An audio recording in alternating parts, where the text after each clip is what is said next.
የኢትዮጵያ ፊልም ሲነሳ ቀድሞ ስሟ ይጠራል። የማህበራዊ ሚዲያው ድምቀትም ሞገስም ናት። ማህበራዊ ሚዲያው ካለርሷ አይደምቅም ይባላል። ሚዲያ ላይ በክፉም በደጉም ስሟ ቀድሞ ይነሳል። ለዓመታት የገነባቸው ስምና ዝና የብዙ ሰዎች ገንዘብ መሸቀያ ምክንያት እስከ መሆን ደርሷል። አብዝታ የፋሽን ተከታይ ናት። ልጅ ባትወልድም በርካታ ልጆችን ባደራ በመቀበል ታሳድጋለች። እንጀራ አትወድም ይባላል። የዚህ ግለ ታሪክ ባለቤት ማናት ካላችሁ ተዋናይት ሞዴልና የማስታወቂያ ባለሙያዋ ማርያማዊት አባተ ናት። ሰላም ጤና ይስጥልን። የተከበራችሁ ተወደዳችሁ አድማጮቻችን እንደምን አላችሁ? የተዋናይት ሞዴልና የማስታወቂያ ባለሙያዋ ማርያማዊት አባተን ያልተሰሙ ታሪኮች ለማድመጥ ከፈለጋችሁ መረጃውን ላይክ እና ቻናሉን ሰብስክራይብ እንድታደርጉ በትህትና እየጠየቅን ቀጥታ ወደ ፕሮግራሙ እናልፋለን። ተወልዳ ያደገችው ደብረ ዘይት ከተማ ነው። ሲበዛ የፋሽን ተከታይና ቀበጥ ናት ይሏታል። ለሙያው የካላት ፍቅር የተነሳ ከደብረ ዘይት አዲስ አበባ እየተመላለሰች በርካታ የፊልም ስራዎች ላይ ተውናለች። ወደ ፊልም የስራው የገባችው ሰላም ተስፋዬ በምትሰራቸው ስራዎች ተስፋ እንደሆነ ትናገራለች። ሲበዛ የሰላም ተስፋዬ አድናቂ እንደሆነች አንድ ወቅት ለሚዲያ በሰጠችው ቃለ መጠይቅ ላይ ተናግራለች።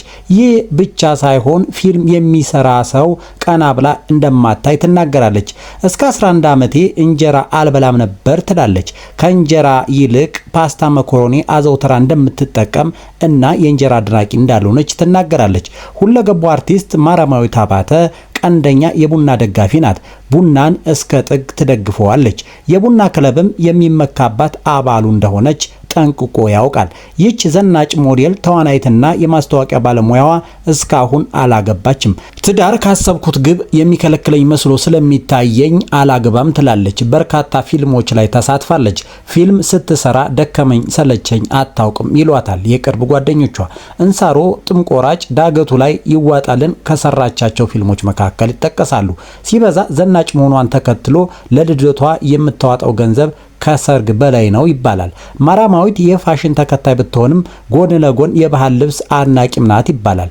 አብዛኛው አርቲስቶች ዘመን አመጣሽ የውጭ ፋሽን ልብስ ተከታይ ናቸው። እርሷ ግን ባህሏን ሳትለቅ የፋሽን ተከታይ ናት ይሏታል። የልደቷ ቀንና በአንዳንድ በዓላት ላይ የምትለብሳቸው ልብሶችና የምትጫማቸው ጫማዎች የብዙዎችን ቀልብ የሚስቡ ናቸው። ልደቷን ስታከብር ሰርግ እንደሚደግስ ሙሽራ ትልቅ ቦታ ትሰጠዋለች።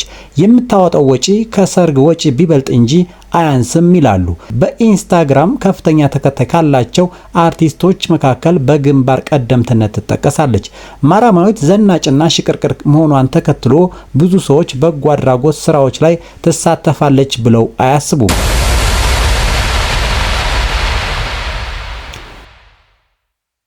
ዘናጭ ተዋናይትና ሞዴል ማርያማዊት አባተ ግን በተለያዩ የበጎ አድራጎት ስራዎች ላይ አብዝታ ትሳተፋለች ይባላል። የተለያዩ የህፃናት መርጃ ማዕከላትንም በመጎብኘት ትታወቃለች። ዳጎስ ያለ የገንዘብ ድጋፍም ታደርጋለች። ይህ ብቻ አይደለም፣ እርሷ የምታሳድጋቸው ልጆችም አሏት ይባላል።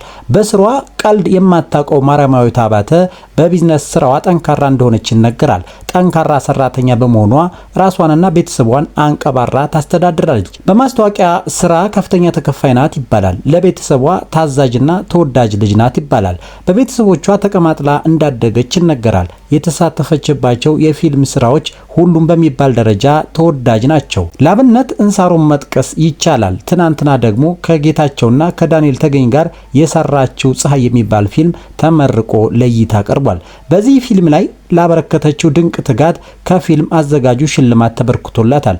በዚህ ፕሮግራም ላይ ሲበዛ አምራና ተውባ በመቅረቧ የካሜራ ድምቀት ሆና አምሽታለች።